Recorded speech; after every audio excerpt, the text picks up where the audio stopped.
Oh, you caught me with my banana in my hand. Excuse me, my Brian Phillips RC branded banana. And airplane. Amazing, right? We made those earlier today. And so we're really preoccupied branding our bananas. But after that was done, we decided we needed to open this box right here. It's gonna be amazing. Brian Phillips here from Brian Phillips RC. We're gonna open this box. It's gonna be amazing. I can't wait. All new from somebody. You probably can't tell from the box. Because they can't read the box. Or the thumbnail. I think you're gonna like this. Okay, here goes nothing. Hold on, it's kind of long. Out the end? I'll take it out this way. Oh, okay. Why? It's a Decathlon. Look at that. It's a 1.2 meter RJG Decathlon. Wow, it's modeled just after this guy's plane. Where is this guy? Where is he? There he is. Look, it's his Decathlon. No, that's not. Wait, that's not his. Who is that? Is that Brian? Sean. Or no? Oh, it's Sean. It's Sean. Sorry, I thought it was his. Where the heck is the guy? Isn't there a guy on here? His logo's up here. Where's the guy? RJ. RJ. RJ Ritter. So anyway, this guy made this real plane, the full scale one. And it's like an amazing experience. And so what we're gonna do is we're gonna unbox this plane right now for you. We had all that buzz and build up with bananas. Right here on Brian Phillips RC. Skill level 2. Okay, seems about right. This is a Decathlon. It is a scale aerobatic trainer for intermediate to experienced pilots. Okay. We'll see if that's true. Oh, yeah. I can't wait for this. Decathlon. Oh, yes. Man, that is a long box. That's a weird It just box. like keeps going and going. Hello, hello, hello. It is really long. It is. Really. This is a, wait a second, did that say, this is a bind and fly. Smart technology, guys, look right there. Smart, okay? This is gonna have all the goodies that we expect from recent E-flite releases. This is E-flite, of course, so it's a Horizon Hobby product. Looks like we got this one, came pre-opened for us, so that's good. Hopefully it wasn't pre-crashed like the last one that we got that was a helicopter, which worked out good because I crashed it anyway. Which worked out just fine. Okay, beautiful. So we've got red, white, and blue. There's some foam to protect the foam from the foam. We're just gonna carefully pull this out. There is like a support on here too, which is kind of weird. So you see that? A separator? Okay, so this would be a window in real life. Got the wing. Wow. Got that nice feel to it. Fully painted. Here, fully painted there. It looks like embedded hinge, not just a pinch hinge. Screwed together, ball link. Those are some heavy duty control horns and really long levers on there. Mm-hmm. There is a mid support, and this is like really lightened up, it looks like. And it looks like we have a singular plug. Oh, why? Why? Yeah, that is surprising. Why? I'm sorry. So that means no flaps and no flaprons, unless you want to do surgery. Well, we'll see. It is technically a Decathlon, which would not normally, I don't think they normally have flaps anyway, but that's, we'll see. There may be some thrusting reverse. Oh, wow. We're just gonna pull this apart. This is like the weirdest packaging we've seen in a long time. I mean, I'm okay with weird packaging as long as it works. Fully painted body, it looks like. Got decals. These are like wet decals on top of the paint. They must have spent a fortune on that. Oh, there's a tail LED, nice. Cool. Okay, we got a ball link we have to attach. Yeah, you can tell it's a wet decal because of the way it deformed around there. Okay. And then they obviously didn't jig this very good, the penetration points. And spring loaded, grab my tire, let's show them. Looks like it's fairly soft. Okay. Just getting the foam out of the way, the foam to protect the foam from the foam. And we'll just keep going. See, that's how I know somebody already flew it. There's numbers on it. Put the box back together. Okay, so we've got the landing gear assembly. It's like a lighter gauge, but it seems like it's got good spring to it. Ooh, yeah. Yeah. See, it's got a little bit of squish to it, guys. See, it doesn't have to be like a totally squishy. Goodyear, sponsored, trademark. Goodyear. And there's like 4,000 holes. What the heck is going on? It's only a 1.2. It's a 1.2, but I mean, why do we need 4,000 holes? Well, I don't know. We had one screw on the last, oh boy. Oh, so yeah, there's just a bunch of them for the landing gear, and they got Loctite on them. 1, 2, 3, 4, 5, 6, 7, 8, 9. And then the thumb screws for the wing. It is going to be sort of like a pseudo quick. Why did they make the box? Oh, because the wing is like a one-piece design. Yeah. Because it's a 1.2. Okay, so how does this get out of here? Yeah. Feels like that. Looks like one. Does it? Yeah, I can't tell. One piece. How does that get out of there? Does it come out from the bottom? No. Oh, it just goes straight out. It goes straight up. That's why it wasn't going. I was trying to pull. Okay. So as you can see, very cool. Fully painted, at least as it's going to be displayed, except for the bottom is not. And look, like I said, 6 screw holes for the landing gear. It's so weird. And then the cowl. And you can see this has an SPM 1000, 3536, 1030 kV, 14 pole motor. That's a smart motor. Or is that smart, or is that just, does it say smart? No, it's a Spectrum motor. I'm sorry, didn't mean to say that. They glued in the ferrite core. Somebody talk to me.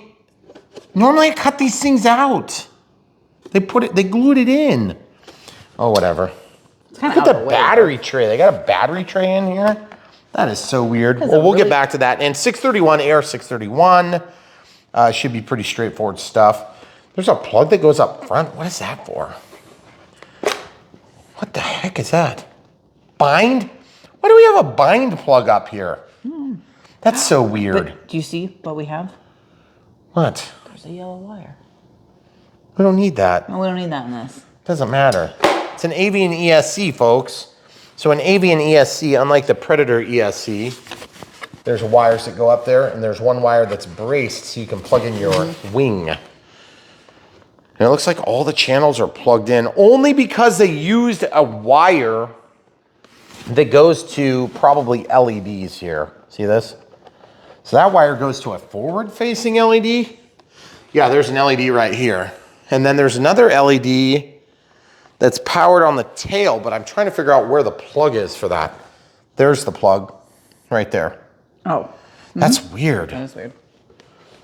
So where's the... Oh, yeah, because the rudder is way up front, and then that's just for the LED. So, sorry guys. Brain fog evidently tonight. I do love the prop, by the way. Did you notice the prop is painted on the front and the back? Which I had somebody explain this to me. The reason that a lot of times the props aren't painted on the back is because it's cheaper that way. Oh wait, that's not what they explained at all. They actually explained it that it causes distraction to the pilot because you can see it from the pilot's perspective. Unfortunately, in RC, the pilot is on the ground. I'm just saying, from personal experience. All right, so we have the tail feathers here. It's like a really thin tail, which looks nice. I just hope it's enough strength. I guess we're gonna find out when we get it in the air. There's a reinforcement there.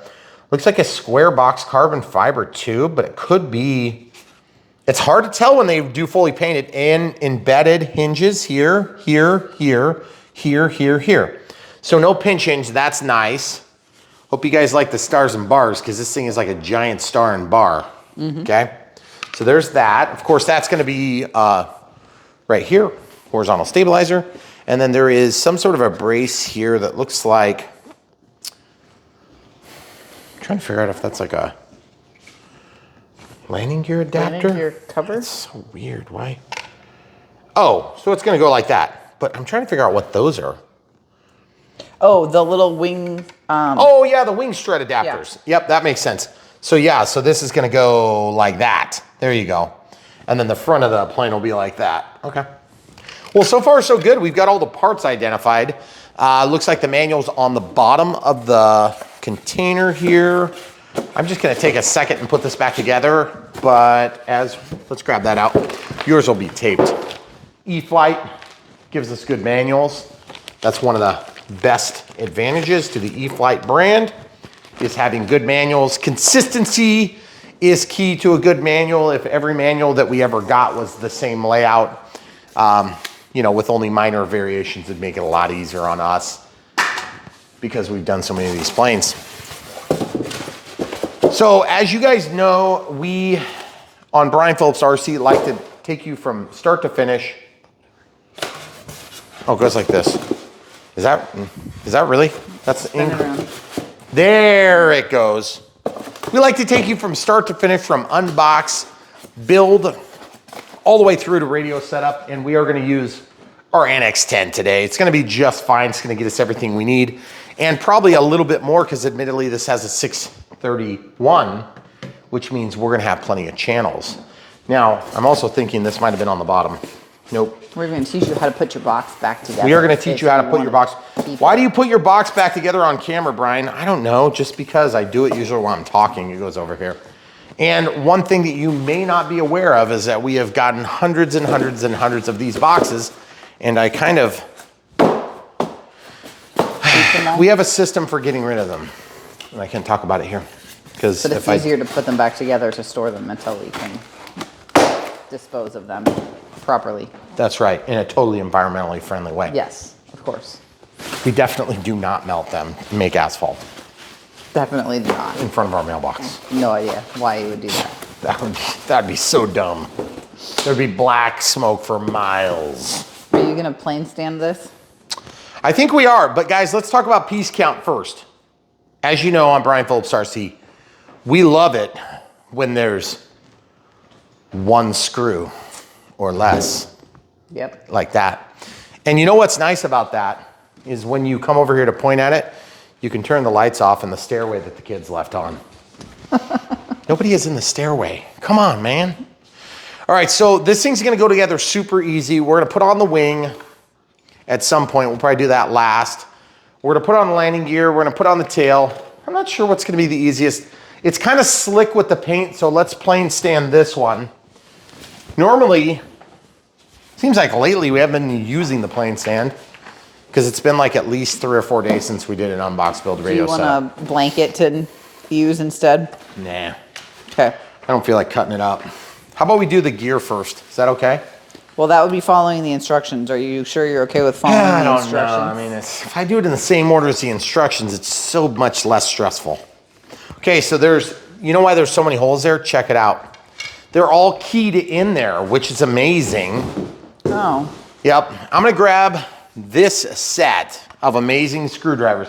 By the way, if you guys wanna use the NX7E on this plane, you could probably do that, but just keep in mind, 7 channels is gonna get you just this far. And you're gonna go that much further. That's why we talk about the 10 a lot. I just wanted to remind you. Now, Spectrum would love to sell you the 7 on the way to the 10. But here on Brian Phillips RC, we want you to just go right to the 10. Throw caution to the wind. As soon as you know you're hooked, buy as much transmitter as you can. And you know, the 10 might be a waste of money for you. You might just go straight to the 20. What? Why are you looking at me like that? I know what you're doing. This is gonna drop right down. 1, 2, 3, 4, 5, 6. Yes! My building assessment was correct. Okay, watch this. Is there a bag of screws? There is. These are gonna be for the main wing. It looks like there's one more. Then there's 2 big ones. Whoa, I like them that way. And then 6 smaller screws. Nice. Oh, they're hex drive. Yeah, I was getting nervous the way they looked. It was making me think 2mm drive, by the way. 2 millimeters. Okay. 2 millimeters. Millimeters. Okay, so we're gonna do that there. We're just gonna grab them. Guys, if you're brand new to Brian Phillips RC, what we do is we build these things, then we set them up, and we try to take as much ambiguity out so you know how to laser engrave your banana. Seriously. Tell the people how it smells since I can't. You can't. It did smell weird. While we It was were a little, burning the flesh on my banana. should have been like flambe-ish, but it wasn't. What the frick is flambe-ish? What do you teach? Foods? I used to. Oh, okay. We just needed some more rum. Well, all I've got to say is, now that my banana has been traced with my likeness. Now the kids are trying to come up with other foods To burn. toast. We want to get you guys up to speed on what's going on. We like to help teach people how to put these planes together from start to finish, and that includes all of the little nitty-gritty steps. So there are going to be some times that we go into details that you don't need, and so we apologize. And there's going to be other times when we skip a little bit over, like skipping stones. That's together, by the way. Look at that. Ooh, ooh, that's beautiful. Yeah. All right, so now the next move I think we should do is tail, because the tail is gonna help. I do need to slide this in. By the way, if you buy this Robart plane stand, if you haven't bought one before, we have links in our supplies page on brianphillipsrc.com. Linked at the very top of the video description below. If you're watching on a smart TV, just go back to your history when you get in front of your computer, and you can do it that way. Or you can just type in the address Brian Phillips RC. Let me help you spell it with my banana. Brian Phillips RC. There's another one there All too. eyes if you can't read the banana. Yeah, seriously. But if you go there, you can click on supplies. You can also click on planes, and that's going to be a good way for you to know what we have reviewed, because we've done a lot of planes, but there are some planes we haven't done. Okay, so it looks like 2 holes and a third hole. Third hole doesn't do anything. From the, okay, yes it does. There's a key. Okay, so this is going to lay on here. It's going to line up, and then this is going to drop down. And whilst dropping down, oh, this is going to be awkward. I can already tell. Whilst dropping down, I think I'm going to slide this on first, actually. Yeah, that's what I was just wondering. How the heck are you supposed to do this? I'm sure it's just too bad they didn't make like a manual that shows all the Booklet that would details. show. Okay, so once you slide that through, do we put a screw in there? We totally do, I bet. No, No? because you only have 2 screws. Oh, They're the gonna go one in from the screw bottom. goes here into this, and then 2 screws go into that. You only have 2. No, that's not true. There's one right there. there's a Look, tiny one. tiny one, a Okay. tiny one. Okay. Now, how do we tell which direction this plug goes? Goodness gracious, that is really hard to tell. Oh, inside. Inside? Like what? What the heck? Inside. Inside. Plane. Guess it goes. Camera in. crew, push down right here, please. Like what they're saying is the plug is inside of the fuse. Man, that wire is not long enough. Look at this. I can't look. I'm pushing. Okay, you can't push and look? Goodness gracious. It's a good thing I have responsibilities that for pushing, generally. Otherwise, we would not have the family we have.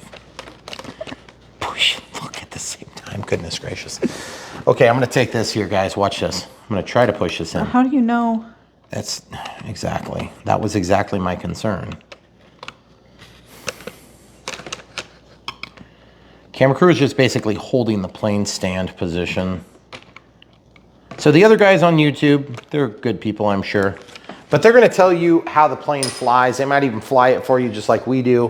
But we're going to show the entire process painstakingly. And that's what we do on Brian Phillips RCs. We take you from, hopefully from 0 to hero, like maybe not even knowing what to order, to getting the right thing. Okay, so let's just say, so far not a fan of this plug. I'm going to look and see if the instructions show that. They show black going down. Black going down. Is that what we got? Yes, miraculously. Well, it's the way it kind of reached.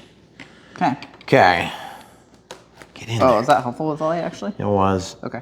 It's like extremely difficult to tell if I'm penetrating. If you're, yeah. In fact, That's a little scary. Oh. I know, it's like super hard to tell. Okay, guys, Time for the XPC battery checker to save the day. Why are we using the XPC battery checker, camera crew? To check and make sure that it's plugged in before we continue on. I'm just gonna stick this in that. And then I'm gonna go to servo test even though my battery is dead. Okay, one of these. Doesn't really matter. And all I'm gonna do is energize this portion of the circuit if I can unplug it. Oh, for God's sake, I don't think I can easily do it. Which one goes back there? Well, I mean, we can mess with it. It's going to be accessible, right? Well, I guess, what it you know is. what? That is a good point. No soup for you on the XPC battery checker. That's a good point, camera crew. We don't need to do that because technically it's going to be no worse off. Because we won't hook up the control linkages yet. Anyway, no, you're right. either. We won't. No, we won't. We'll do that later. Okay, so good point, camera crew. That does go flush though, just so you know. And I want to see it from this side actually. Let's look at this right here. Okay, this is a smaller drive. I don't know why this is not like held in there a little bit better. I'm trying to figure out how we can do this in such a way that's going to make that not be a problem. Because I just don't see that behaving. No, it needs a piece of tape. It needs a piece of tape glue. or something. Okay, time for tape. So guys, on some of these builds, we run into these like weird nitpicky problems. And I'm not saying this is like a big deal. It's really kind of not. I'm actually very happy there's a light back there. But I'm just not sure. I don't want to put tape on here because it's going to screw up the finish if we don't need it. If we don't end up needing it. Yeah, that's too short too. I need like 1.5 inches. Geez. Yeah, it's pretty long. Yeah. Like this. See this, guys? Yeah, I think I'm going to cut about half of that off. And all I'm using is just regular, you know, clear tape, nothing special. And then I'm going to take the blade of my scissors to support this as I get this down there. Now, keep in mind, I already have mine into the pocket somewhat. This is so awkward. You want me to hold the... Well, we could also screw it in first. Let's screw it in first. Okay. Because then I don't have to worry about it falling off. And then we'll come right back to that. Some of these strangeties in the builds, it's not like a hard thing. It's just kind of like a weird thing. Add up to a frustrating build, but it's not really that many steps that are frustrating. Okay, back to the 2mm. Nope. Good thing I got the 1.5. Yep. That's what we got, 1.5. Okay, we'll just throw that on the floor anywhere. No big deal. We'll get that in a minute. By the way, there is a pocket right here too, it looks like. Do you see the pocket on the tail? So I wonder if that's like a serviceability area where we can go ahead and build that connector in there. This is working fine. So all that we have to do now is just get the screw off the ground, which I will do. And then we're gonna put that one on the tail that holds the rudder on the bottom pivot point. Okay. Okay, so this is gonna be good. I'm super bummed we don't have flaps on this plane. Yeah, I'm kind of surprised. I hope it flies good, because if it doesn't, I'm gonna be tearing into that thing. I'm assuming the real one doesn't, and that's why this one doesn't. Who cares? The real one has a real human in it too. True. Now So where's your teeny tiny screw? Don't be bitching about it. What? Where's your teeny tiny screw? Right here. Right here, look. Oh. There it is. There's the teensy tiny one, okay? So this is gonna be the one that goes into the bottom of the rudder. It's gonna be a pretty easy build. It's just, I have decided I'm gonna drop everything in this entire build process and spend most of my time talking about bananas. There's a guy I watch on Instagram. He's always saying bananas when he's talking about airplane videos. Really? And they're pretty awesome. Oh. Yeah. If you guys see it, let me know in the comments below. Okay, so I'm tightening that until it's tight and it doesn't move, and then I'm backing it off just a little bit. I'm gonna go just a little bit more, and that should give us guaranteed purchase. And it shouldn't back off very easy. Okay, now I'm gonna take my death machine here and I'm gonna transfer it to a little bit more agile control here. And I wanna flip this plane over. I'm gonna try to get my body into a good angle. It's a really nice finish for a foamy right here, I gotta say, guys. Okay, so let's get this flipped over. And what I really wanna do is I wanna try to get that wire to behave while I tape it down, because I do not want that thing flopping around and causing a bind or some such thing. Oh, goodness gracious. Okay, now while I've got the tape partially touched down, I'm gonna push it all the way forward. And all I'm trying to do is just walk this into the channel, because you can see what happened is that wire wanted to pop out. See, okay, way better now. Okay, so now I'm just gonna take and trim this by cutting where I want it to terminate. And then I'm gonna go back in with my surgical device, also known as a screwdriver, and I'm gonna rip this out. Oh yeah, good job, me. Look at that, ripped it right out. Okay, good deal. Now I'm gonna take and I'm gonna press this wire into an opposite position and plane. And then I'm gonna see if I can get better penetration. Oh yes, that was absolutely not sure if it went in or not. Good. And I mean, sometimes when you reach deep into a pocket and you can't see what's happening on the other side, you get what you get. Okay, there it is. Beautiful. All right, now technically we could put the wing on. We could put the wing on right now. Why wouldn't we? I'm just saying, we probably need to. Yeah. Here's why. We're not gonna be doing any of the radio setup with that thing exposed, none. No. So these are also thumb screws, and not to be confused with thumb nuts, but I just wanna point out something. Come over here, please. Look at the top of that. Tell me what you see. Is that a hex? It is absolutely. Wait, hold on, it focused on my finger. It is absolutely a 2-meter drive. Oh. So if you want to drive them with a tool, you can, but I don't exactly think that the majority of people are going to need to do that. So what have we learned from this build? What have we learned? What have we learned? This is a pretty easy build. Yeah. Just kind of an annoying tail section to put together. It's not like you're going to unplug the tail LED when you transport your plane. No, and this isn't really all that big of a plane, No. so I'm kind of like torn on this whole no flap thing. If it doesn't fit in your Prius, you might have to take the one. Well, here's the thing, guys. Just to be clear, you can still unplug this wire here and this wire here, okay? And then they can drop down into a singular extension cable. We can revert to the original programming here, put a Y cable from channel 6 or wherever we steal our second aileron from. And then we should be able to run the light on that channel. And then this thing, yeah, there's no reason we couldn't do that with a stock setup. We just have to undo this, pull these out. But we're not gonna do that. No, we're not gonna do it now. I'm just saying, that's all you'd have to do. And this will be covered. So like if you end up tearing into the tape, no big deal, right? Yeah, because that's all gonna be. I guess I'm just saying, I know a lot of you are thinking to yourself, but Brian Phillips, you're Brian Phillips of Brian Phillips RC. When we think of you, we think of bananas with engraved lettering on them. And we think that's Brian Phillips RC. And you're not gonna put flaps on a plane when you have a chance? Evidently not. I'll show you what you're gonna get first. Yeah, we want you guys to see what you're gonna get. It's kind of like what we did with the timber. We're gonna do a crow setup on it here shortly.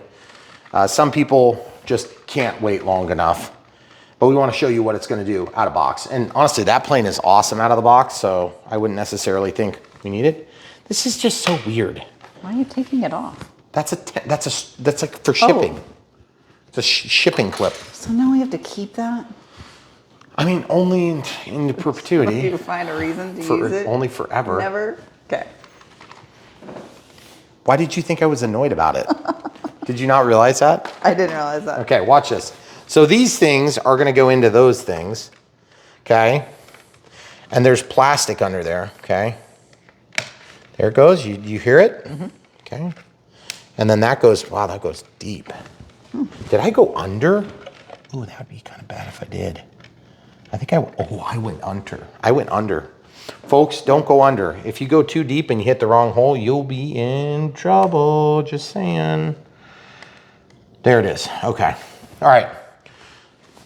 So I need to reiterate that. Don't go past the right hole into the wrong hole. It was super easy. I mean, if you were driving the ship, you'd have done it too. I wonder if you shouldn't have put those in yet, though. Well, I mean, that's true. I was kind of debating about that. Okay, so a little bit of twist allowed. We'll have to see how this thing does. It's supposed to be like an aerobatic thing. Okay. Oh boy. Oh boy. Oh boy. Oh boy. Oh boy. I'm just going to go behind. Then I'm going to go in. And then I'm going to go under-ish area. Okay. You are not aligned yet. No, I know that. That's why I'm trying to There you kind go. of, oh yeah. Okay. Oh, I found the hole. Stuck it right in. There were a bunch There of you go. holes. Guys, look at this. This is one of those planes where you're just going to be like probing all over the place. And I just need to warn you, if you stick it in the wrong hole, you could be in trouble. That actually was a very easy build. I liked those wing things better than those little hairpin clips. Better. Those are way easier. Better. Oh man, I hate those stupid cotter pins. Yeah. Or whatever they are. Those are kind of big. Yeah, but I like that they're just silver and Yeah, but I would have rather had a screw. Because look, nylon ugliness. right. Yeah. See, that I don't like. Okay. $850. Right. And they're not the right color. Not $850. Okay. That's weird. Right. Anyway, we'll come back to that on another video. But the truth is, those are details that I can take or leave. It doesn't make or break a plane for me. By the way, I want to just talk about how short this fuse is compared to the wingspan. Yeah. Have you guys noticed that? Okay, 1.2 meters. Look at that. That is not a huge wingspan, but look how short the plane is. Yeah. So it goes up to my midsection. This goes right to There. the middle of the middle. Beautiful, guys. Man, cool. that thing even squishes when you lay it down. That's cool. Did you see it? Yeah. Look at this. It's squishy.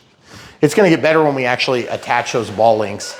So guys, all ball link connections on the control horns makes it easy for us to get that final setup done. Now, what type of battery? Normally we'd be like talking about batteries about this point of an unbox, but we're like done building the plane. If camera crew could look at that real quick. Let's see. Recommended 4S 2200. 4S 2200. I could have told you that if I would have thought about it earlier. 2200 4S, you mean like this? You can also use a 3S, but like, why would you do that? Yes, like that. Okay. Well, we'll use that. What about this? Let's charge this one. I'm going to turn on the charger. S2200 works great. You can use an S155 if you want. That's only one channel, 55 watts. Smaller screen does all the goodies. This one's charging, our 2200 4S. It should already be charged, by the way. Yeah, automatically discharged, you son of a gun. You know what I want to do? I want to take and have like this connector that's got like a million of these batteries hooked up to it. It's got a battery management system. And then instead of just auto discharging and these things getting hot, which I'm just feeling these to see if any of them are hot right now. By the way, that's where your battery management system is. There's a smart chip in there. And if you ever feel your Gen 2 pack and it's hot here, that's normal. That means that you're out far enough from when you charged that it's auto discharging. And it's like, it's really weird when you grab the battery and it's like hot all of a sudden. It's because it's discharging the pack, okay? Auto discharge. Not just discharge, but auto. You have to say it like that too. Otherwise it doesn't work. It doesn't work? Yeah. It doesn't discharge if you don't say it. That is just a magnetic hatch and it is way strong. strong. Wow, 1, 2. Wow, like I'm afraid I'm gonna break it. Like watch this, watch this. Are you telling me that they think we can't stick a finger up in there? Like we just did that. You're telling me you can't get in there and go, Well, Am I not hitting it? I don't know. I can't. Yeah, you are. You're telling me I can't do that after I just put that wire in back there? Bind plug. Okay. All right, so 4S 2200 milliamp hour. There is a little bit of Velcro on here. I happen to have Velcro on this particular pack. But truth is, I think the PD guys probably stole. That thing has screws and it's so weird. I'm trying to figure out, is that movable? It looks like if you took those 4 screws out, that thing would come out. But there's no like keeper, is there? No.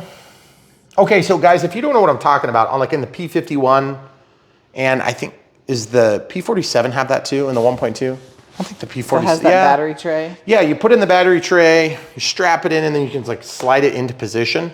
Yeah. That's what I'm visualizing. But normally we would do shelf liner on a plane like this. Mm-hmm. Let's do some shelf liner. Does that mean we're gonna have to come up with our own Velcro? Well, yeah, I mean, fortunately for us, we have Velcro. Oh, good. So we can use up some of the surplus. Seriously, if you guys don't have a bag of Velcro like that, then... you haven't lived long enough? That's right. Wait long. You're going to need the loopy side. The loopy side? Yeah. That's like weird hook though, so make sure it's... No, I know, and that's what I was like literally and specifically looking at. Yeah. Because it's like the ultra low. Oh, that might work. So guys, if you don't know what we're doing right now, what we do is we put, instead of doing hook and loop on our batteries, this was specifically for the F14, okay? The not ultra micro, but micro, similar to the SR71, similar to the Draco that's not a micro, not an ultra micro, but it's a micro. And we got these specific for it because if you have even any puff in your 2200 4S on that F14, no soup for you. And we do have puff in our packs. Now, so... Do you want to know why? Did you not like that one? No, there's 2 pieces. There's one back here and one up front. So what I was thinking we would do is we'd probably just do a little bit more. A little bigger piece. Yeah, because I would really like to have it attached together. So maybe what I'll do is there any more in there? We got so many good choices in here in this bag of goodies. Yeah, let's do these 2. Maybe we can do those 2. No, I like this. This seems to be more fuzzy. So guys, if you are brand new to Brian Phillips RC and you're wondering what the heck you're watching right now, this is a normal process for Brian Phillips RC. We unbox, build, and radio set up these planes, and we do it on a very routine basis. So if we feel very comfortable doing this, or if it seems like we're a little comfortable doing this, a little too comfortable doing it, you might understand better after watching another 400 of our videos. And all you have to do is go to brianphillipsrc.com. It'll help you sort through what's already available. I mean, we have like thousands of videos right now. We've got to be over 2,000. Literally thousands. I'm not exaggerating, guys. I never exaggerate. Ever. Never. But we are over 2,000 videos, yeah. Right? We have so many that like YouTube is kind of losing Like count. YouTube is like, whatever, you got a lot. Yeah. Like we actually had to build a new server in Texas, thanks. They're like page 37 of many. Many. Because, I mean, databases aren't necessary for Google. We don't need to know. Yeah, we don't need to know how many there actually are. Because they're never keeping track of any of the information. No, they don't listen to everything you say on your cell phone all the time, 24 hours a day. Where are you going with this? Huh? I'm making a longer thing. And the 2 Velcros are going to hold it together. See? Look. Wow. Amazing. Because there's nothing supporting the middle. Okay. Were you challenging my RC authority? You're getting rid of garbage, so I shouldn't be complaining. Yeah, you'd be like, oh, just cut a longer piece, Brian. Well, there's nothing there, and I don't want to overheat the ESC as a result. Now, there is one drawback to doing this, folks, and it is kind of a somewhat obvious thing. If you really get your pack super hot, it could get ooey and gooey. And I mean, if you're into that sort of thing, go for it. But the truth is, what'll happen is the sticky stuff in comes like up. EDF planes and jets and stuff, where you're really going to get that pack hot, like that. It's been a long day, huh? If you guys don't know what that is, then you're not as big a nerd as me. I don't know what that is. It's Mario. Oh. When his butt hits lava. Well, I'm not as big a nerd as you. Obviously. So. Okay, guys, look. I'm going to stick this thing in the hole. You ready? Okay. Everybody pay attention. There's these things, and you undo them, okay? Then this goes back there, and then you redo them.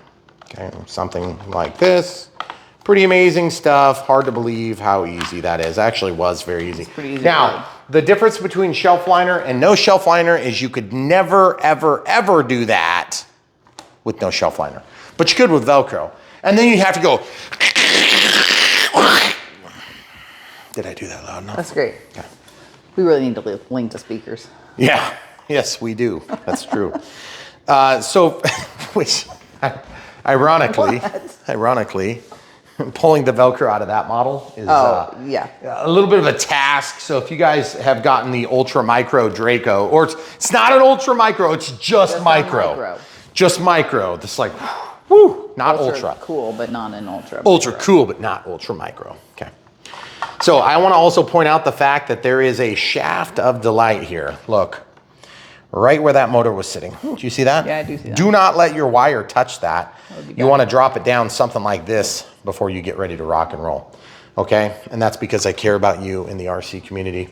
That's what we do at Brian Phillips RC. We help you get these things set up.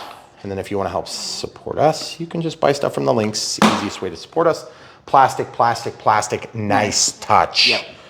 I'm thinking about tape on there. I knew you were. It's a pain to pull that thing up. I gotta say, guys, I hate planes that I can't pull up in the center because you know the first thing I'm gonna do is jank the wrong spot and make a huge mess.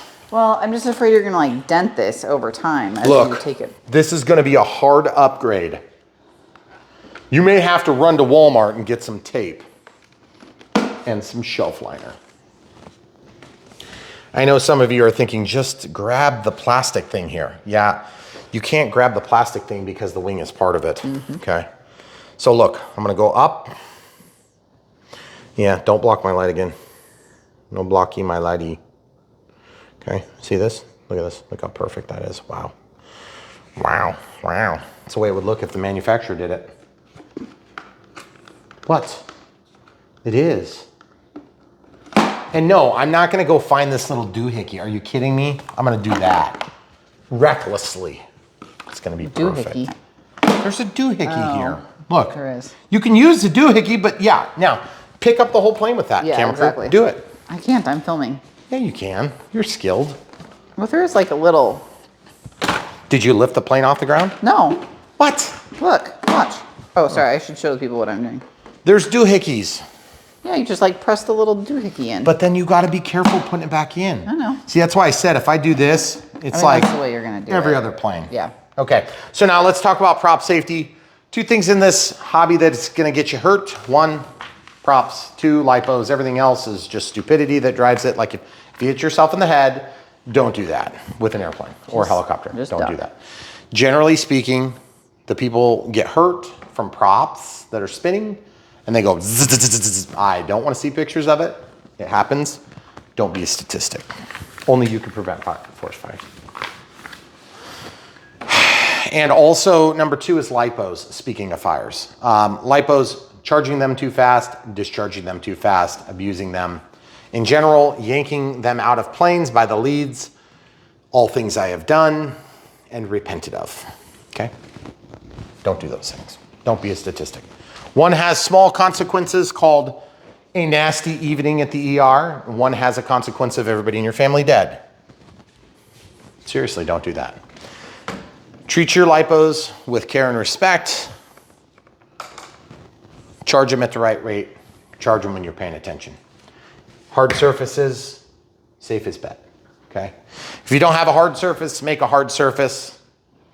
Find a cookie sheet, put it on top of an oven that's off.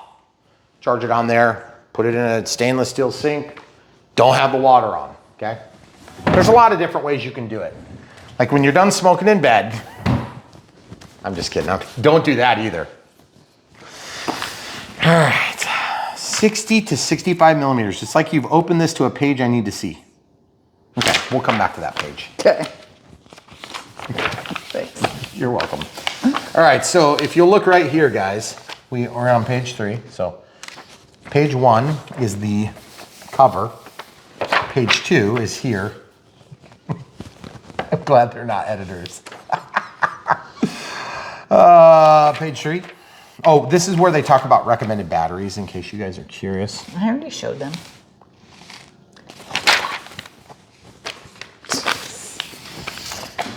Right here, DX and NX, okay? We have an NX. By the way, guys, let's take a minute to talk about DX and NX because we have a captive audience. Obviously, if you're watching this video, you're invested now. Or our captive. People ask me all the time, hey, what transmitter should I get? I'm brand new to the hobby and I need something that, you know, is gonna last me a while. And this is like the easiest answer I can give anybody. Just get this one. It's an NX10. It's the happy medium between the cheap stuff. And I'm not saying they're garbage and I'm not saying you shouldn't get them, but I am saying this, you will spend less money if you buy this than if you buy those. And you're like, but Brian, that one's like $300, man. This is like $500 plus, man. Yeah, I know. Because if you buy 300 and then you buy 400 and then you buy 450 and then you buy 500, you'll be like, oh, he was right all along. I only know because I've done it myself. Think of all the planes I could have had, guys. Think of, when I look over here, I see the ghost of the planes that I wasted right there. There's one right there, okay? Well, that's the last spot. Hold on, I need a minute. Doesn't exist. All right, coming back. So the NX10, we're gonna turn this thing on. We're gonna get ready to set up the radio system. Just get the NX10. Why the 10? Why not the 7E, the cow controller? Why not? You say. I mean, because you need the channels. You're going to need the channels. Listen, 8 channels is more than 7. It is. But you have to remember, everybody has a budget. 8. Okay, so keep going. If it's the 7E or nothing, like your wife is going to divorce you if you spend $500 on the Snakes NX10. in the basement, and hey, then take that highlighter or marker and make that into a 7. Spray paint that SOB white on the sides. Buy the box from your friend and get the 10.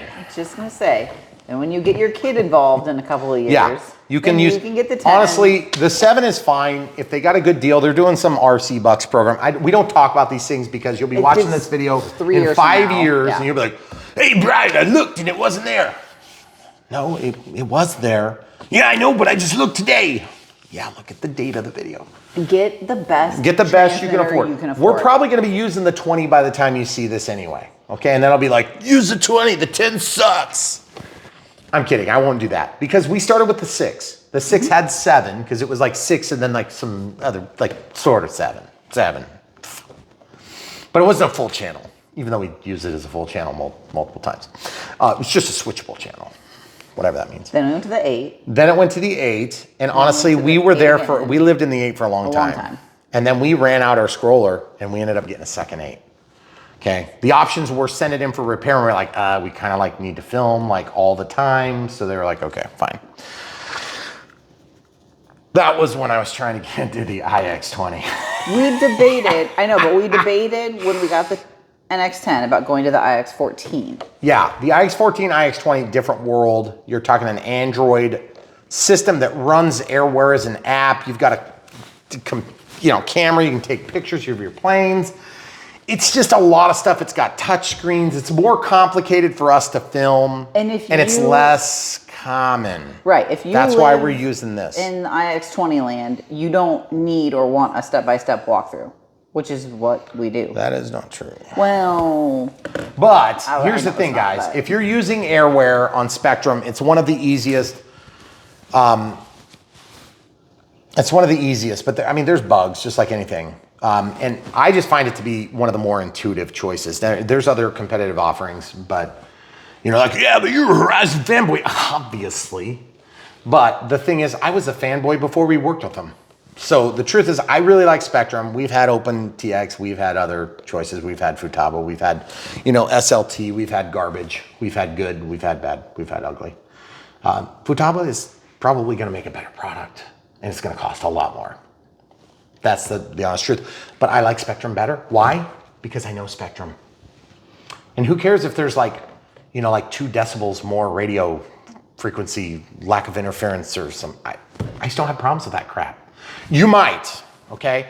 I don't have jets with ignition systems. I don't need to worry about that stuff. You know, I'm not going to get a gyro radio system and spend $2,500 or $3,000 on a radio. You don't do that when you fly. When you fly foamies, you're Right. not going to do that. So that's why I say, if you're new to the hobby, I'm answering the question with information you don't know to ask. And that is basically the 10 is going to get you the farthest, you know, it's going to buy you a lot of time. And really what you want to do when you're starting, you want to buy like 2 or 3 year window of time, because at some point this technology is going to get overwhelmed anyway. The DX is already there. They won't want us to say that, but we will. Because I can tell right now we're packing so many features into this that I'm already starting to bog on certain spots, okay? And partly because we have so many models. So when you ask the question, just remember, I say the same thing to everybody that asks. Start at the 10 if you can, and if you can't afford the 10, because it is admittedly a lot of money, I would probably jump down to the 7E, not the 8. Skip the 8, go straight to the 10, okay? That's what I would do. Now, if they've got the 8 on sale opposite the 7, then, you know, like get that. Or if you got a buddy that's got like a 14 or a 20, an IX14, IX20, get it, you know? But you're gonna have a harder time following through when you're watching our videos, our thousands of videos, because the vast majority of those videos are gonna be set up on the NX line, and you need help when you're new. Okay, hopefully we answered all your questions. Also, this comes with a little bigger battery, which is nice, 6,000 milliamp hours as opposed to 2. You will burn through 2 quick, people. Yeah. Charger, that is like a wireless magnetic attachment point, okay? There's definitely things that you can do with the 10 that you can't with the 8, and there's definitely things you can do with the 8 that you can't do with the 7. So just keep in mind, if you get the 7, you're gonna eventually have to jump up. But if that's what you need to feel comfortable, and we don't wanna make one and dones, that's what we avoid on Brian Phillips RC hard. Because one and dones are people that buy the wrong plane for the wrong reasons at the wrong time or any combination therein, and then end up crashing, failing miserably, and feeling dejected and heartbroken and not having that positive reinforcement of success for years to like help overwhelm that pain and suffering. Okay, and then some people do it because they buy the wrong plane because it's a good deal and they're like broke. First of all, if you're that broke that you can't afford a plane and a proper transmitter, then this hobby grade stuff might not be for you yet, okay? There are entry-level toy grade stuff that you can do that's a lot cheaper, but the experience is night and day different. Okay, I'm speaking to you kids right now because I was a kid once and I knew what it was like. My dad had toys like this, not like this. He had a toy or two. But I know what it's like when you're a kid. You don't have an allowance. It's enough to go spend $700. You'll get there someday. Do your homework, study hard, get a good job. You'll be able to pay for this crap yourself, I promise, someday. But in the meantime, ask your parents to follow our links. Parents, if you're trying to get your kids to not use drugs and do terrible things, get them into something that makes it too expensive. Find them another expensive hobby. Too expensive for them to do like drugs and, you know, be in gangs and, you know, Yeah. like all the Buy them different RC airplanes. Yeah. Make sure they're like super nerdy, so like keeps the girls away. Just saying, it's a good plan. I just insulted half our audience as usual. But the truth is, guys, RC aviation is a great place to be. It's a wholesome, family-friendly hobby where Brian Phillips RC still makes a fool of himself on a routine basis. You can enjoy our channel all the time. You can enjoy it with the family. You just have to tell the kids to cover their eyes once in a while. And I think really NX10 is a great place to start. Because if you're in the middle, you're not there. You're gonna end up having to, if you need one channel on an 8, you're not there. You're gonna have to spend the money anyway, okay? Because everybody goes, oh, what should I give up for safe? Nothing. Really? No, don't give up. Oh, what channel should I tie to safe? Oh, retracts and safe. So you want to fly around with your retracts down all the time? No, you don't. Just remember, guys, these models aren't free. Let's say this thing costs $300. I don't even know exactly what this costs because it's an early release. Let's say this costs $550, which I don't know exactly what this is, but I think it's somewhere in that ballpark with the goodies. Not with the with the receiver, just like transmitter only, which is the way I would buy it, by the way. And we'll have the links down below. You're talking about the difference between a plane. Do without one plane, make it happening, live the dream. Get it ready to fly if you have to at the beginning. Get your DXS or your DXE. You know, get used to it. Maybe use that with your simulator so you can start building some muscle memory. and then jump in with both feet as soon as you think you can get it done. All right, enough about that. That was a long time. I'm sorry, guys. I didn't mean to disrespect your time. Cancel and back takes you into the model select, add new model. We're gonna create an acro. It's gonna take forever because I have so many models in here, about 240 something. I'm about to run out of memory, and then it's gonna crash and go, smoke. Oh, that'll be fun. I can't wait. Hopefully we get that on camera. It's gonna be awesome.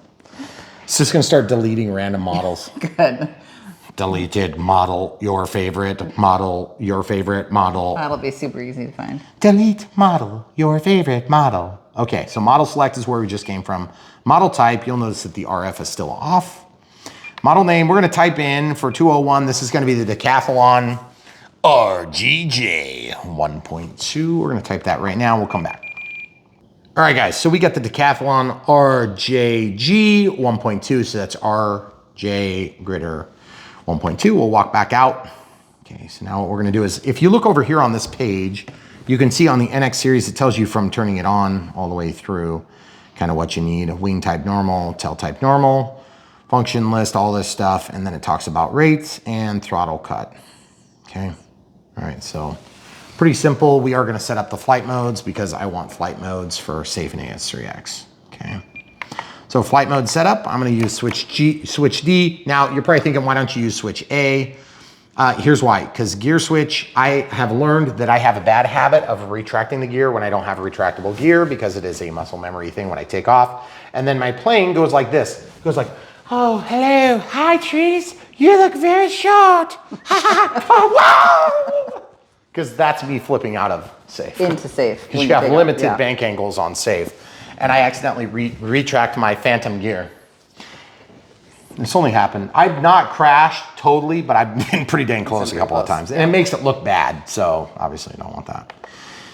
All right, so spoken flight mode, this is where we're gonna type in the names for the different switch conditions. Okay, so in this case, I'm gonna cancel, and I'm gonna type in the word AS3X. Remember, this is just a label. That's all. We'll explain more as we go. We'll pause while we type. Okay, so artificial stabilization, 3-axis, and you're probably thinking, X is not the way you spell axis. You would be correct. And then we're gonna scroll all the way to here. And no, you can't go to the top and go back around, that'd be too easy. Almost there, guys. All right, so it's way down there. There's safe and AS3X, okay? Now we're gonna set this one to off.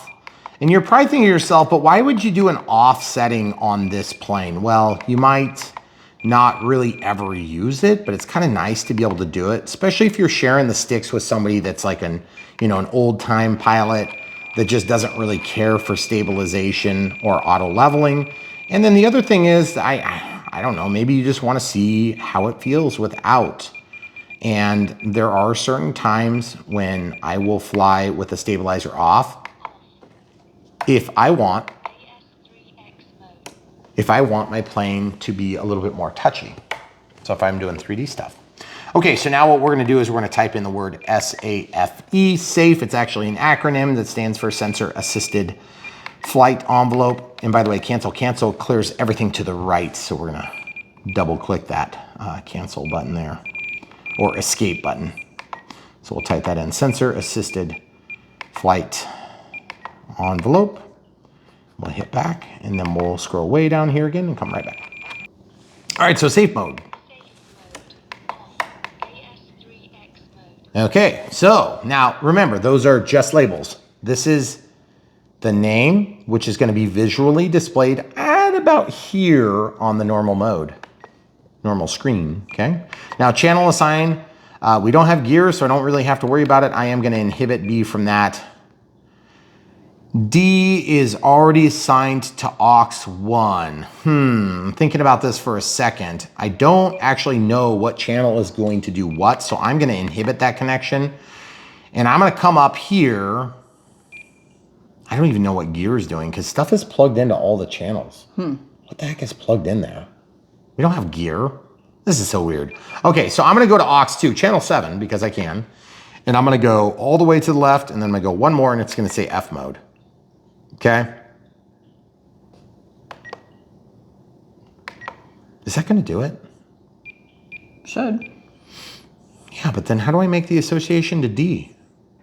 Oh, I already did in flight mode. Yeah. Okay. So you can also incidentally click and you can just scroll into D.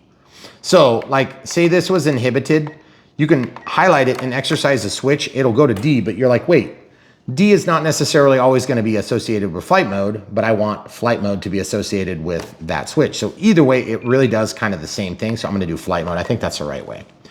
All right, and then at this point, we can walk back out of the menu. We can click and scroll down to dual rates and expo. I'm gonna click to switch, put it to switch F. I do all three on the same switch, so I can make my changes on the fly. And it's gonna be 5, 10, and 20, and with the rate dropping down to 90, so we're gonna go into the middle, and then we need a little bit more sensitive sticks, we can get to the ground. Or if we need a little bit less sensitive sticks, we can get to the ground. Pay attention to which control channel is gonna give you the problem, and then you can go into that one and you can set, let's say that we wanted this one to be less touchy, and 10 was where we had it in the center. So you had to go here to get to the ground. Well, then you would maybe set 20 to this position. So this would become 20, then that would become 40. And then this would become, instead of 5, it'd become 10. So you would have the same sort of switch. Okay, or drop the rates a little bit in the top setting. Okay, so switch F, we're gonna go to 5 in the low setting, we'll do 10 in the middle. And people ask me all the time about this, one of the most highly subjective, argument-ridden parts of the RC hobby. Not everybody has to have the same expo or rates or switch configuration, but I'm gonna tell you something, if you're brand new to the hobby and you want help, I would really encourage you to follow our instructions because we're gonna try to help you get in the air successfully, and then you can build on that success and even change totally to do something completely different. But in the meantime, while you're hoping to get help from me, if you want me to help you, it would be really handy if I had a basis for what you're doing. Okay, so here we go. So same thing for all three channels. It's all tied to switch F. Now, they suggest something like this in the manual, and that is going to be a slightly different setup. It's not like a huge difference. I'm not a big believer in low rates. Here's why. I would rather have maximum deflection and more expo on the same channel, as opposed to having a true linear output with a minimized output, okay? Why? Because you can have a moment where you're trying to avoid an accident and not have enough throw because you're in low rates. Again, a lot of people are throwing low rates on so they can do a high-speed pass or something weird like that. I get it, that's fine. Some people, when I'm doing 3D planes, I'll sometimes set a mode where I have negative expo, so it's even more sensitive in the center so I can hover a little bit easier or do hammerheads and things like that. I don't often do that, and if it's a true 3D plane, sometimes it's an F3A plane and I call it a 3D plane. Anyway, okay, so getting back to the point. So we've now set the rates in expo. If you don't know what I'm talking about, just wait longer. Throttle cut. That's the first thing we should have set up on switch H. Okay, so that's set. I'm gonna look down here. It says -100. Remember how I said don't show me pictures if you cut yourself? This is one of the best ways you can protect yourself, is use a throttle cut. Now I'm gonna test and see if it works. I'm gonna come out of the throttle cut and you'll see it goes to life. So let's see, we're 25% over center. Goes to -100. -100 plus 100, 0. Just so you know, spectrum is -100 plus 100, 0. But you can see the output is not changing, at least as it pertains to the throttle, because we have throttle cut on. Throttle cut's not to be confused with throttle hold. Throttle hold is for helicopters. Sometimes I accidentally interchange those words, but they basically do the same thing. All right, so then throttle curve, not doing any of that crap. Let's do timer. Do they tell us the timer amount? Not anymore. Do they? No. Okay. So I'm gonna set it to 5 minutes. I'm gonna make a 1-out active, and I'm gonna set it to voice at 1 minute, 10 seconds, voice countdown, and expiration tone and vibrate with the tone every minute thereafter. Now, like Camera Crew said, we're gonna be able to eventually scroll over here, and there will be telemetry data that comes up and populates the screen. But for now, we're right here. And look at that, AS3X. Off. Safe mode. Off. AS3X mode. Pretty nice, because I'm gonna tell you what, the first thing I hear, and the first thing I ask, I should say, when I have somebody hand me a control when I'm at a flight field, which does not happen often, admittedly, okay? They hand me the transmitter and I say, Where's the flaps? Well, switch C. Switch. No, that one's on G. That one's on G. Okay, do you have safe on? Well, yeah, that one's on D. F. It's one of those. And you guys, I know some of you are at home thinking, yeah, that's me. And some of you are thinking, oh, I can't believe you would say that about me. Well, I'm talking to everybody today, just so you know. And the truth is, it happens like the majority of the times. And I'm not talking like once in a while, I'm talking like the vast majority. Now, that's also the type of people that I'm hanging out with, the people that watch our channel that are still maybe getting some help. So maybe the more experienced pilots, they don't have that problem, or maybe they don't do that. I'm gonna tell you this, I have like 99% of my planes are all set up exactly the same. You wanna know why? Because I don't wanna be wondering, okay? There's like minor variations. Retracts, safe AS3X off, flaps. I use this if I have a vario or a special function. I have built loiter systems into my planes before where they'll go in circles. This I don't really use. This I use for expo and it rarely gets touched. This I use for thrust reverse. This is for throttle hold. And this is for my master gain if I have master gains. Now this is a binding fly, so I probably won't have master gains. I don't really use my bind switch for pilot fatigue, which if you don't know what that is, that's just something I came up with. It's a name, it's not actually, you know, like anything I said. Pilot fatigue is not my thing, but assigning the word pilot fatigue to thrust reverse on EDF jets, like that plane back there. When I land, I go controllable thrust reverse, full bore, regardless of throttle position, only notwithstanding throttle cut. If throttle cut's on, it works, the throttle cut works. But then as soon as I come out of it, it's gonna go full bore backward, probably tip the plane and scrape the tail, okay? So you gotta keep an eye on that. All right, pilot fatigue is designed only for jets, in my opinion. Prop plane like this, I'm pretty sure there's gonna be thrust reverse on this, and if there isn't, I'll let you know that. And we'll be signing that shortly. On a prop plane, I find that pilot fatigue setting is probably just a bit too dangerous for its own good. And plus, you don't really need it usually on this type of plane. I can give a little burst of throttle. But it is very unnerving when you're first flying and you start introducing new things like controlling flaps. And then later, if you add thrust reverse, getting to the ground and then being intentionally moving the stick forward is very unnerving, okay? Because you're trying to stop. It's not like a different switch, it's the same throttle. Now you can also make this so the throttle is forward and then throttle is reverse. So like if you're doing like some weird 3D configuration, almost like helicopter style, you could do that. That would be weird.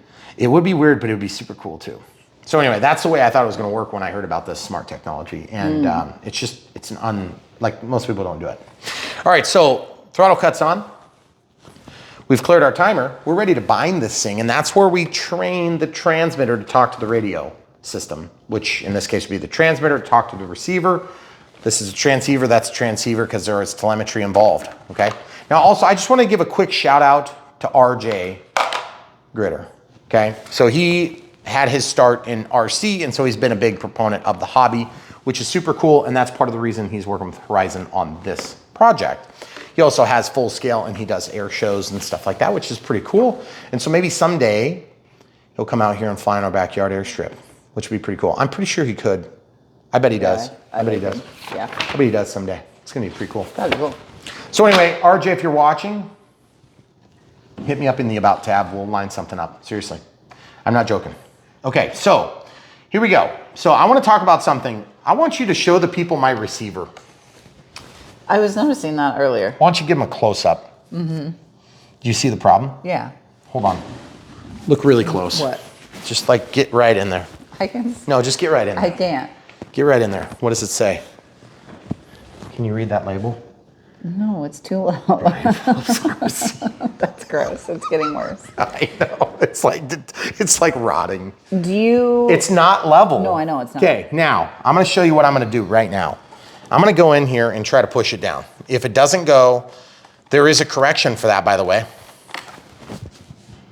It doesn't look like it's going to change its position. No. So they glued it in there at an angle. Now, don't worry, there's a correction for that, and it will be established, and I'll show you, okay? Okay. But that is one of the worst It's misalignments I've seen in a long time. not like it's supposed to be at an angle, right? No, no, never. They would never do that. Okay. If they did that, that was really dumb. Okay, So a couple things about this.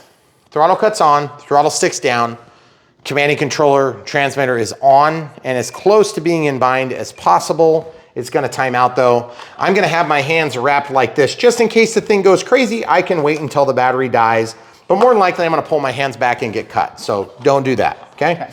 If you're in any doubt, unplug, take this spinner off and pull the prop. Wait a minute, let it decide if it's gonna do something stupid. If it does something stupid, I can control this plane. It hasn't done anything stupid. I currently trust that I can reach in there and press that button. That's why they have a bind switch here. When I do this, I'm going to hold my hand here in hopes that I can stop it in case something crazy happens. It shouldn't. I'm gonna try with the other hand. You'll notice I'm holding it with my left hand now. Good Lord, that is hard to get to. Where is that thing? Okay, I'm feeling it's very awkward to find the bind button on this one. Oh, come on. I feel like I'm right there. Oh, there it goes. Okay, look, flashy light, bind, controlling the plane.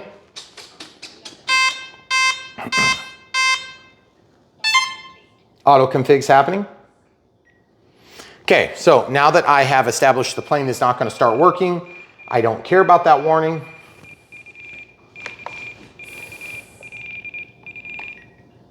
That warning is a false warning that you get a lot of times when it first turns on, and it's because it takes a second for the telemetry to actually come to life, and that reading is not always in tune with reality for timing. Throttle cut is on.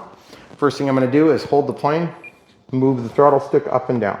Okay, now I'm going to turn the plane in a safe direction, and I am going to secure the plane, and then I'm going to give it throttle. Nice lights. Very beautiful. Love the tail light. Yeah. Love the wing lights. Throttle cuts off.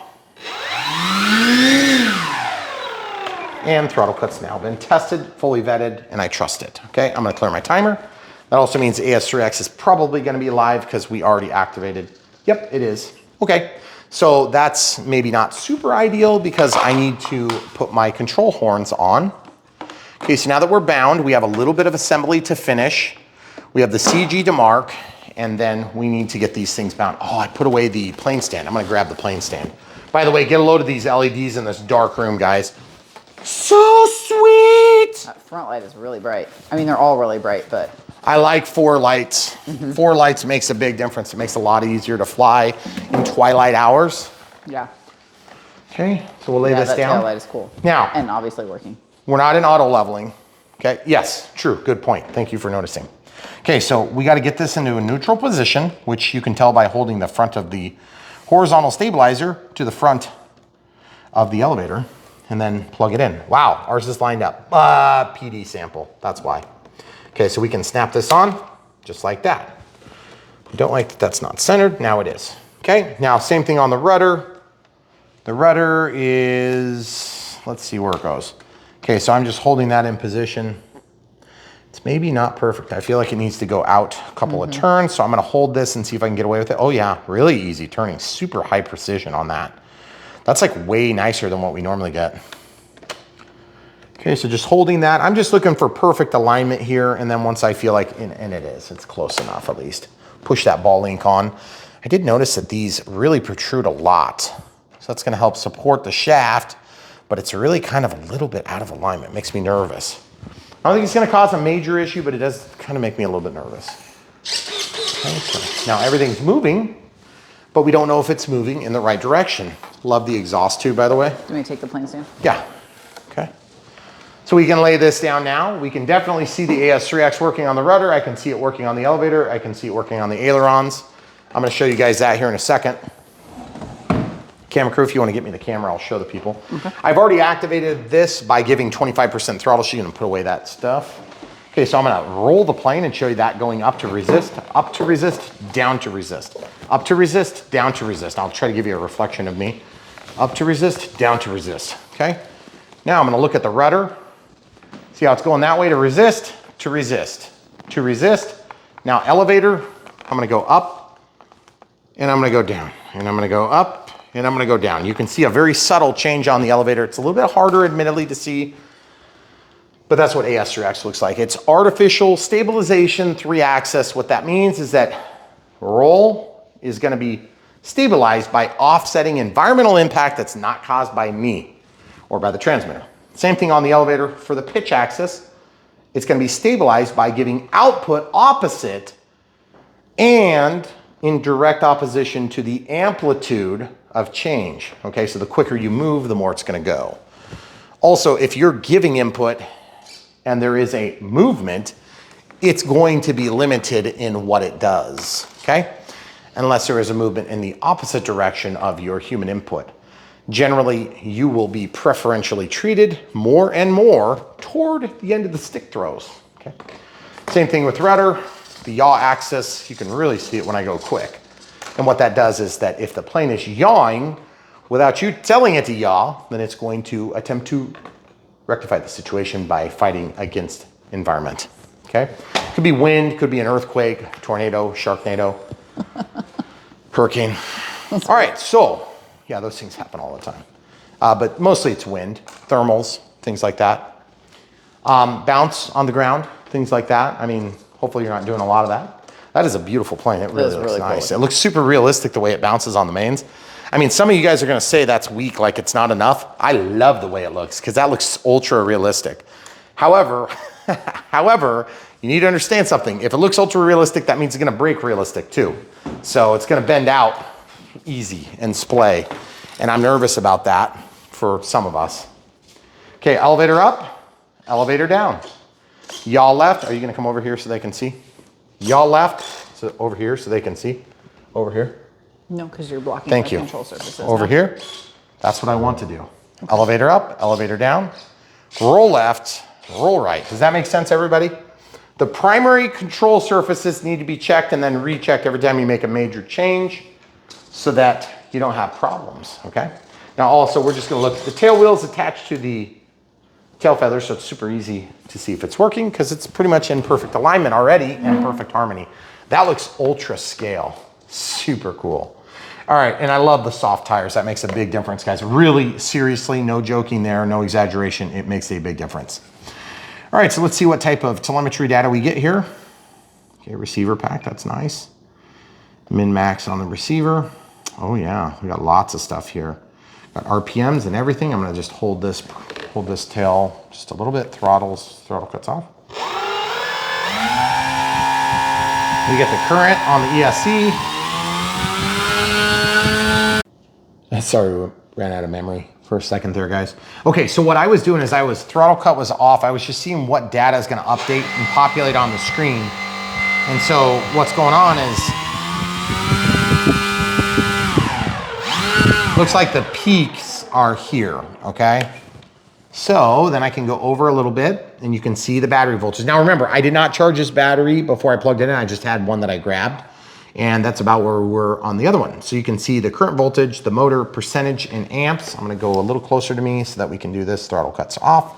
I'm just securing the plane by holding it like this. So you can see it sags the pack just a little bit. Throttle percentage right here.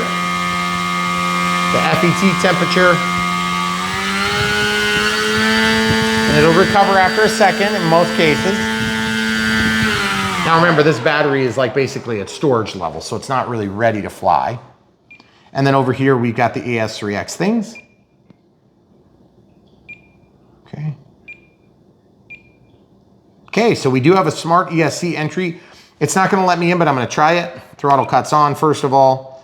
Up elevator. Left aileron? Well, it's usually right aileron. That's what I saw too. It won't let me in though, because it's got to be within so many seconds of powering up. So that's our next thing we're going to do is we're going to set up thrust reverse. So throttle cuts on. And in order to do the thrust reverse setup, you have to unplug your battery. Now we do trust our throttle cut here. Okay, so we'll plug this in. And then we'll just let it start. We'll just come back around here. Camera crew can stay right there. I don't care about this warning. I'm gonna shut that off as soon as I get time. Okay, so left aileron. Okay. Right aileron. Okay, so now what we can do is we can go through the smart ESC setup. Our throttle cut is on. Brake type is disabled, normal. Proportional is where it moves on the stick here, just in case you guys are wondering. Reverse, brake force, have no idea, don't care, don't want it. It's supposed to be like 5 or 6 or something probably. That prepares the motor for thrust reverse, yeah. Timing. If the rotation was backward, you can flip here without having to flip 2 of your leads. 2 of your 3 leads, of course, on a brushless motor flips the direction of travel. And then we can verify what channel it's on, which is currently channel 7. Didn't we use channel 7 for our flight mode? For flight mode, we did. Well, let's, we're gonna change our, well, except we're not using gear for anything. But why do they have everything plugged in? I don't understand why they have something plugged in there. Was the gear switch where they pulled power for this light? So then what's in 6? That's what I'm trying to figure out too. I don't know. So I'm gonna just go, okay, so on this plane, we'll just, oh, son of a biscuit. Watch this. Back. I'm already in this menu because you don't use this to navigate, you use this to navigate. So channel 8, channel 9. Let's do channel 9. Oh, and by the way, you can usually go from 5 to 10, or 5. You can do 5 to 9, okay? 10, 9, Don't worry about the lady counting. That's gonna exit the serial menu. It's gonna reboot the ESC only. Everything else is still on because the BEC is technically working. Okay, don't worry about all the weirdness here. We can scroll back over now. And if you scroll back over, this is the entry point, which you could go in right now, but everything else should populate again, okay? Now, first things first, I want to go into my system setup, disconnect RF, go to channel assign. Channel assign, we set channel 9 to thrust reverse. I want to change it to switch G, okay? I don't think gear's doing anything, so it's not gonna matter. We could have used channel 5, we could have used channel 7 and just done, you know, put F mode up here on gear and then made our assignment that way. Well, you can go to the monitor and see if it... No, I know. I'm just saying, guys, there's other ways to do this. Yeah. It's just what we use because we have the 10, we have the extra channels, okay? If you had an 8, you had a 7, you could do it still. All right, so out of the menu, walk over to the menu. Okay, so that's gonna be what controls. That's really annoying. I'm gonna show you how to turn that off right now. Audio events, it's in 2 places. Telemetry warnings, smart battery. I don't give a crap about imbalance. If it's imbalanced, I'll know from charging. I don't care if it's overcharged, and I don't care if it's low when I start. I care if it's low when I'm flying. So you see this? That's startup voltage, overcharge and imbalance, not regular battery, okay? That's your regular battery, okay? So now alarm can be changed to other things. So that's cell tone when you're lower than 3.4. You could actually change it to voice, okay? And then the status reports will give you status reports after a certain event. Warning reports will continue giving you those after you get to the warning event, okay? I don't change this because I want that, but I just don't want the warning at startup because I just don't make a habit of putting discharged batteries into planes, except for radio setup. I do that. Okay, if that makes sense, guys. All right, so that should stop that annoying warning that keeps getting in our way. Okay, what were we doing? Oh, thrust reverse. Okay, so over to monitor. We're moving the switch. Now what I'm gonna do is secure the plane. I'm at plus 100 now on that channel. Throttle cuts off. Look at my little planes move. Okay, so that's thrust reverse. That's gonna be forward. You can tell because my shirt is moving. Okay, now throttle cuts on. So this is in the inverse position that I want. So minus 100 is forward thrust. We already know this, guys. We're just saying it out loud so that you can follow along. Digital switch setup. We're in, oh, for God's sake. Digital switch setup. Select switch G. Once I'm in there, I want this forward position to be forward thrust, so I have to scroll all the way to 0 and then to minus 100, emulating what would have been position 2. You're like, Brian, why don't you just reverse that switch? I'll explain.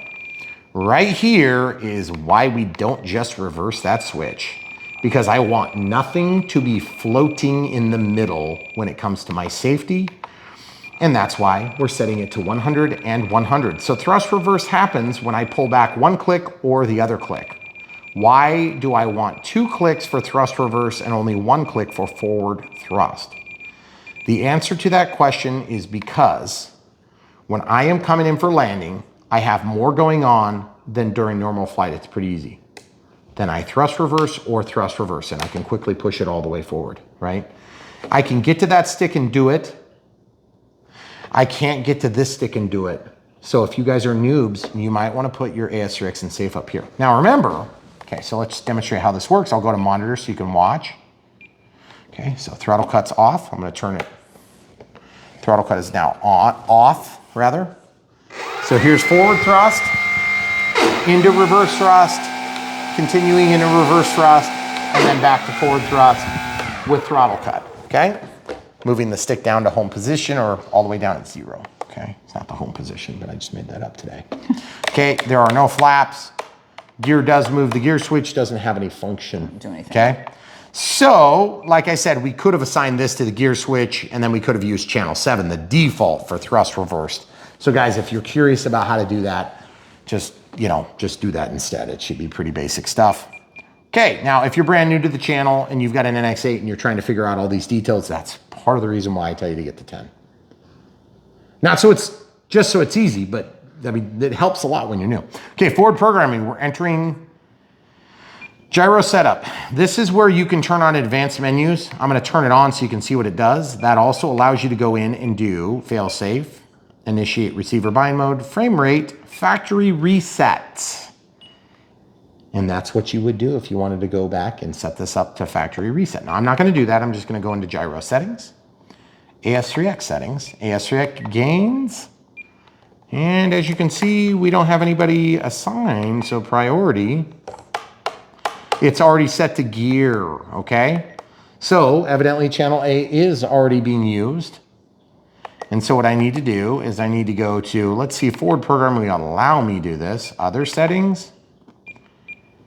Factory reset. Okay, so if I want to use the bind and fly basic setup, I'm going to go, whoops, I'm going to go to system setup, disconnect RF, channel assign, and I am going to now change this to inhibit, and I'm going to change this to A. Like that, okay? Could you change gear to flight mode? Or is it the same? Okay, so let's answer the question by going into system setup and go down to flight mode. That's a fair question, guys. So it says switch D. If you changed it to switch A, then that would be the switch that commands it. Right. And then this would also command it. I don't want that because this is 3 position and 2. It would cause a conflict potentially, and I don't think it'll let you do it in channel assign. Okay, so to answer your question, no. Okay. So right here, we just inhibit the gear so we don't cause that complexity. And we assign aux2 now to A is gear, okay? So instead of gear being controlled by this switch, we're gonna make this switch. Excuse me. Wait, no. That needs to still be D, right? That's what I'm saying. If You have to do gear. Because they have it. Why did they use a pluggable channel for safe? Okay, guys, I gotta think this through for a second. So the camera crew is asking off camera, but everything is plugged into the channels. That's true. We have 6 plugs plugged into this receiver. It's a 6-channel receiver. But what you may not know about the 631 is that you can use channel 7, 8, 9, 10. You can go up a lot. I don't know where it stops actually. But the thing is they're not pluggable channels, okay? So that's why I'm annoyed that we used gear for safe, because if you wanted to put something on gear, you'd have to reset to factory defaults, the whole receiver, when you could just use one of the unpluggable channels like channel 7. Does that make sense? If it doesn't make sense, you will eventually get it, I promise, if you follow along at Brian Phillips RC. So 6 channels are plugged in. One of which is actually not a channel, it's the bind plug, okay? One of which is going to the lights, elevator, rudder, throttle, ailerons. That's 6 plugged wires. And if you look back there, there must be one other one that's lights too, because I've got 1, 2, 3, 4, 5, 6, 7. What the heck is a 7th? Oh, there's another plug. No, that goes to the ailerons. So where is the other wire going? What the heck is going on in here? Because yeah, we have 7 wires plugged in. One is, we don't have gear in here. Do you guys understand why I'm a little bit confused here? Yes, I'm Because we have confused. a rudder, an elevator, throttle, ailerons, bind plug, Lights. light in the tail. Where are the rest of the lights plugged in? Oh, buddy, there's another forward-facing light. Okay, that's why we have 7 wires plugged in. So just because they're stealing power off there, normally what would happen is the manufacturer would just like take and put a Y cable or like a 3-way Y cable, so a servo splitter cable, and you would just plug into like the tail light and then the nose light. And then you wouldn't actually give up a pluggable channel. Now you could still do that. So there isn't actually anything happening except for on gear, because gear is actually, okay, so come over here. So now what we can do is we can go to gear and we should be able to go to flight mode. Yeah, that's what we have to do, okay? So now the flight mode setup is attached to switch D and it's gonna consume gear, not A. Does that make sense, people? Yes. All right, walking back into forward programming. Well, actually, we don't even have to go back into forward programming. Elevator up and ailerons over. Safe mode. We haven't made our assignment yet, so let's see if it's actually changing it. Well, wait, let's go over to monitor. Yeah, that's changing gear now. Okay, so we're gonna go back down to forward programming, connecting. We have to make it match up now. Gyro settings, AS3X settings, AS3X gains. Okay, so flight mode 2, flight mode 3. You guys see how 2 is here and there? Safe mode.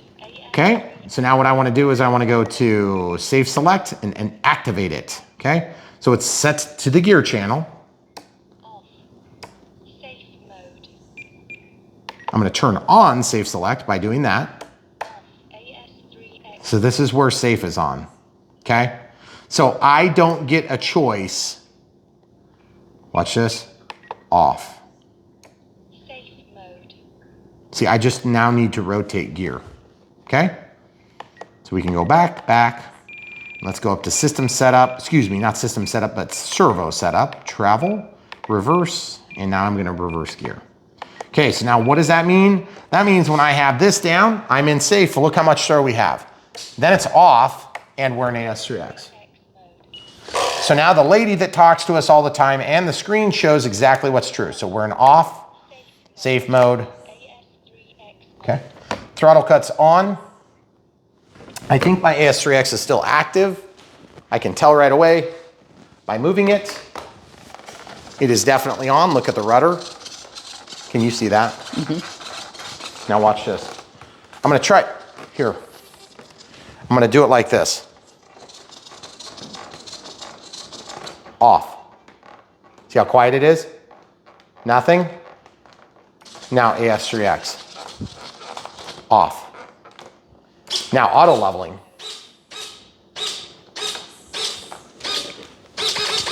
See how it says safe? Mm-hmm. Now watch this. Nothing. Okay? Not moving at all. And then AS3X. Okay? So all 3 modes of action, whatever meets your fancy. So now, if you don't know what sensor-aided flight envelope or sensor-assisted flight envelope does, it's going to be auto leveling. That's also going to be in addition to the AS3X that's also operating. Now, you may have noticed that you can't turn off the AS3X in forward programming when you have safe on this plane, okay? So, watch this. I'm gonna scroll back down to forward programming to prove my point so you guys understand. Gyro settings, safe. So there's 3 modes. With this up, I have safe, off, even though the whole feature is on. It's activated, but it's not on in this mode. Then AS3X is off and safe is off. Now safe is on and AS3X in turn is also on. Okay, you don't get a choice to turn it off. If you want a choice to turn it off, there is. The only way to do that is if you reset the receiver to factory defaults. But why would you? I'm just saying. Okay. I would not do that. Okay, so AS3X settings. Now you can look in here. Safe mode. See, it's not configurable in safe. Sometimes that happens. If it does, just go back in. Okay. Gyro settings, AS3X settings, AS3X gains. Okay, see 30, 40, 78. Safe mode. Off. AS3X. Haha, I figured out how to connection fail it. Okay, so we'll go back in again. And then as you can see, Off. Safe mode. Off. AS3X. so don't be confused. There is a safe feature that is turned on. And then once it's on, you can activate it. You can activate safe, and then you can turn it on and off while flying. Either way I say it, it's confusing.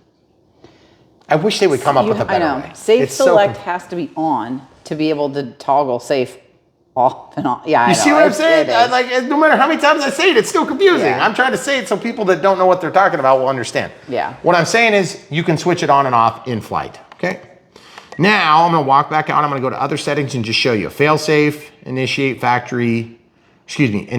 receiver bind mode, frame rate, and factory reset. Boom, you do that. It's gonna set you back to a full default, and then it acts like a plug and play model. Okay, now if you guys want to see how to set up a plug and fly model, we do them all the time here on Brian Phillips RC. We will help you figure it out. We just did one, that Kingfisher, just the other day. Super similar model in terms of its performance and style and stuff like that, but quite a bit older. It's gonna be, the performance isn't gonna be as good, but it's gonna be a plug and play, okay? So you can follow along. Any plane that's a high wing, similar setup, you should be able to copy. The only difference is this doesn't have inboard flaps. But if you're setting this up from factory defaults, I would probably want flaperons. So when you find a plane that has flaperons, and then you can copy that. All right. There was surprisingly more trouble building this than I thought it was gonna be. It wasn't like a hard build. It just, you know, we spent so much time talking about my banana. That was really the problem. It really interrupted us. It's kind of changed my focus. I know. We need to mark the CG. Let's mark the CG. That's a good idea. So where is the CG, camera crew? I don't know. I had it all open and ready for you, and then you did, and then I so rudely shut closed the the manual. page. Yeah, I'm gonna get a marker, and I'm gonna get a pair of. Well, this isn't a pair. 60 plus or minus 5. So that'd be So 55 to 65. Okay, throttle cuts on. Oh, Markers plane ready. stand again for the Well, 27th yeah, time. we're gonna mark the underside of the wing. So for those of you that are brand new to Brian Phillips RC, what we do is we do all these reviews to try to help people figure out how to set up their planes. Many times the audience we're speaking to is new people that are new into the hobby, but a lot of times it's people that are just really into the hobby and they want to see what's going on. Sometimes we're very surprised by people that watch our videos, and other times it makes perfect sense. So 55 to 60. But anyway, wherever you fit in that picture, we appreciate you being here with us. We do a lot of content, sometimes 2 to 6 videos per week. We do it together, me and my wife. That is right on that center mark of that thingy mabobber. Nice. So I don't even know if we're gonna have to mark it. So now I'm gonna go to 65. Yep. Okay, so 65. Oh yeah, it's like literally on that thing there, hon. I'm just like so reluctant to make a mark if it's so easy to find. I know. But Are you gonna remember that? I'm though? just gonna mark it. Yeah. So basically what we're looking at here, folks, is this is where your center of gravity is, somewhere between that range, which is right on the spar, okay? And so I am gonna measure it. I'm just gonna be a good boy and actually measure it. Do it right at the dot though, so it matches. I know, that's how far out from the wing? Yeah. Yeah. So what I was getting at is we do lots of videos here, and sometimes we run into issues because they're, you know, self-inflicted wounds, because we want things just to be a certain way.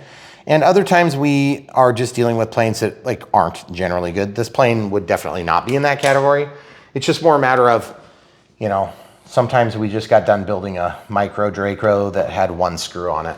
And then we go to something like this where we actually have to like do something kind of weird, like plug in a wire Plugging on a things rudder. in, yeah. It's a little bit unusual, but at the same time, if you've ever seen one of our old videos where I put LEDs into planes, and I did it almost all the time, oh my goodness, you want to talk about difficult. That was really difficult. Something is trying to keep my tape. It's the tape? Yeah, the tape is popped up. So annoying. So guys, also, where else do you get to see somebody build a model in their living room with this many planes around? Only here, that's right. So RJ, thank you for putting this plane together. We will see you in the backyard soon, hopefully, so you can fly your real plane in and land it. And you probably think I'm joking. I'm absolutely not joking. That'd be so cool. We are literally building a runway back there so we can fly planes into it. So hit us up in the About tab. There's an email. And yes, this is going to be totally sweet. I can't wait to see it in the air. We've got elevator up, elevator down, roll left, roll right, yaw left, yaw right. All the surfaces have been tested, throttle cuts on. Oh, the center of gravity would also be marked right about where that is too. That's like pretty much the perfect center of gravity there. Oh. Well, it's hard for me to be sure, but good luck testing it on the top of the wing. I mean, that's like, it's fine. You could move it a little bit forward or a little bit backward. It's a pretty big range for a It's pretty much plane. right in the center, okay? So 2200 4S is gonna get the job done. You guys are gonna have no problem. Now, one other thing I've noticed as I've pulled this canopy on and off a million times, it's very easy to crash the canopy into these guards here, or the sides, because the way the Decathlon widens up toward the belly here, okay? So just be careful as you pull this out that you don't crash. You get into this like vulnerable spot because it's trapped here and you have to rock it in. And I'm just thinking some of you are gonna be really pissed when you damage it. Well, they did run plastic all the way down, which is nice, but I just want you to be watching that so that you get the best results possible, okay? So at the end of the day though, here on Brian Phillips RC, we love these planes. We love bringing you high quality, long format content that you can actually do something with and not just, you know, watch it in one ear out the other. I mean, you can hopefully do something with the information we share. And we want you guys flying just right alongside us. So if you want to help support us, buy these things from the links in the video description below. It's the #1 best way to do it. Obviously, special thanks to our Patreons, people that support us on PayPal, one-time donations, YouTube Super Thanks, which is one-time donations, and YouTube members. If you want to become one of those 4 things, we got links down below. But at the end of the day, we still think the best way is for you to just be in the hobby, saturate yourself in it, and support us by buying what you're going to buy anyway. Let them pay the bill. If they're giving us small commissions, then we win, you win, and the companies that we work with when you find something you like here, or we maybe confirm your theory about one, or you confirm you didn't want the thing that we were reviewing. Whatever the case is, we're here to serve the RC community and not necessarily just the companies we work with. Although we do like these companies, we wouldn't be working with them if we didn't like them. And these companies and those companies and those companies, it's not just one. We're not owned by any one particular company or any of them really. We do want for their success, and we know that you guys pretty much do too, even though you might have gripes from time to time. The truth is, I want every one of these companies that's crazy enough to make some foam models that look super ultra realistic with LEDs and motors and thrust reverse and flaps and things like that sometimes.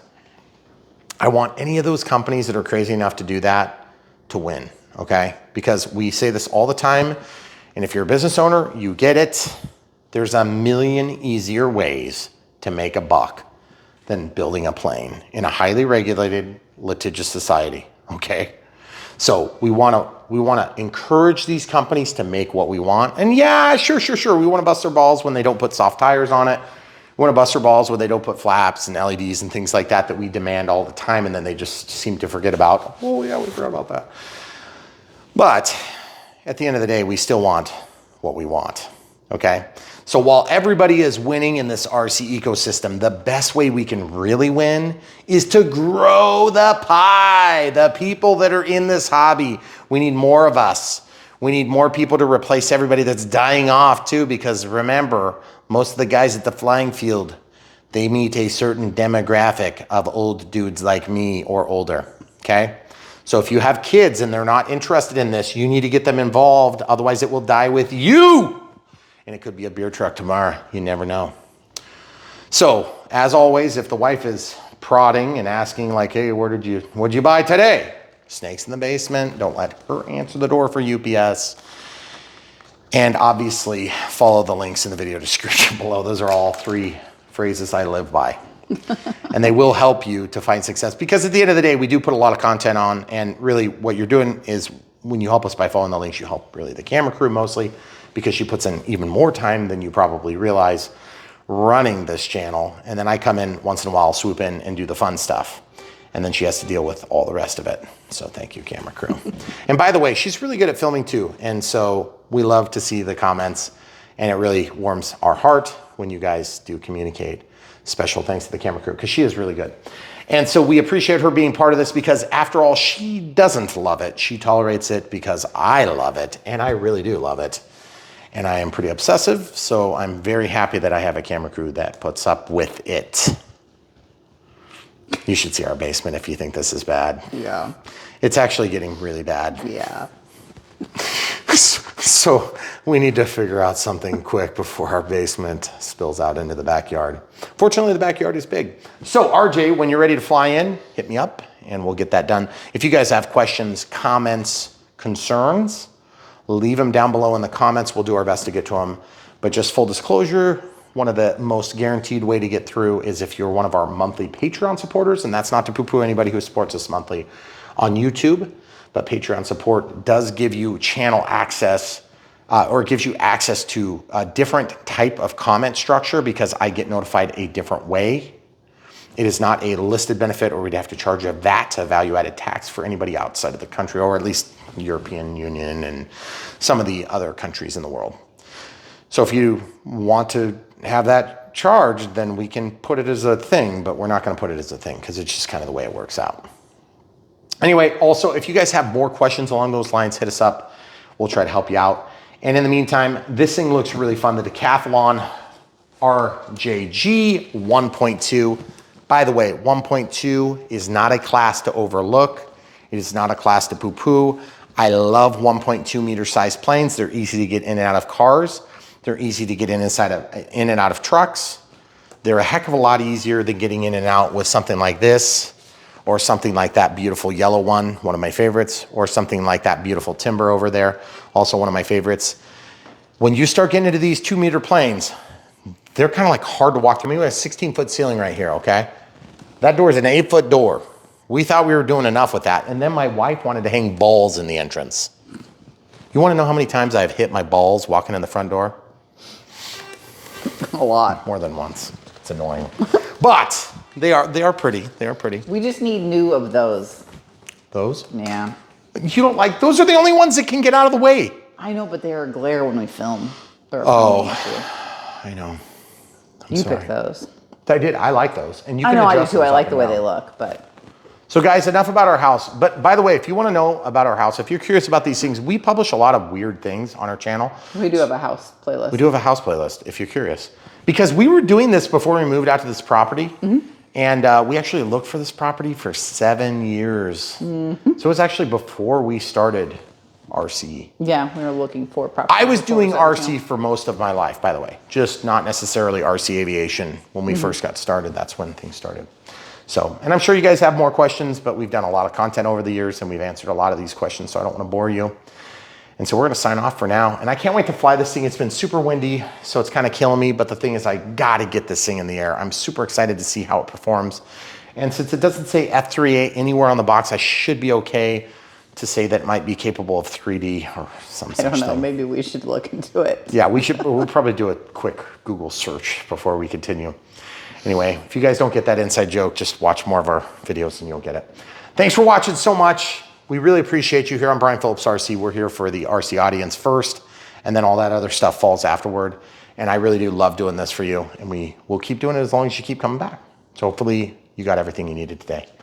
Also, don't forget to smash the bell. Click the bell when you're subscribing so you get notified, because we do put out a lot of content. And if you give us a like, it would be appreciated. Helps the algorithm to demonstrate that new videos are coming. And they have changed the way that they recommend videos out. And it has adversely affected a lot of different channels.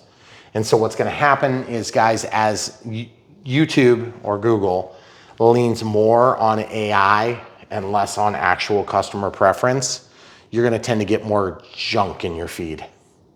And so the best way you can combat that is like the videos that you really do like. And hope you like our videos. And make sure you're subscribed and actually click the bell for notifications. Yep. You can get the notification and decide not to watch it. But we have people all of a sudden, they're like, I haven't seen your stuff for like 3 months. Yeah. And they were subscribed, but they weren't getting notified, and it wasn't showing up in their feed. Right, or we're too low in the feed, which Yeah. happens to a lot of people. I mean, I have a lot of subscriptions to myself. So anyway, guys, hopefully we've answered lots of questions. We really appreciate you. We're glad you're here with us. Thanks for your support. Thanks for being here. And there's so much more, literally right around the corner. We can't show you. It would be embarrassing.